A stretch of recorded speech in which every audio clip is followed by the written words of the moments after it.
এখন আমরা রাশিবিজ্ঞানের একটি খুব গুরুত্বপূর্ণ অঙ্ক করতে চলেছি, যেটা মাধ্যমিক 2020 সালে পড়েছিল। দেখো দেয়া আছে f u i equal to x i minus 35/10 sigma f i u i equal to 30 sigma f i equal to 60 হলে এক্স বার সমান কত। দেখো আমরা ক্রমবিচ্যুতি পদ্ধতিতে এক্স বারের কি সূত্র জানি, এ প্লাস এইচ গুণিত সিগমা এফআই ইউআই বাই কত সিগমা এফআই, যেখানে ইউআই মানে x i minus a by h. এবার দেখো আমাদের ইউআই এর মানকে কত দেওয়া আছে, এক্সআই মাইনাস 35/10, তাহলে তুলনা করলে আমি পাই এ এর মান কত 35, এইচ এর মান 10।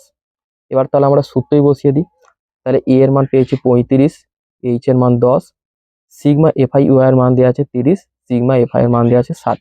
কাটাকুটি করলে 30 2 60 2 5 10, তাহলে 35 + 5 = 40।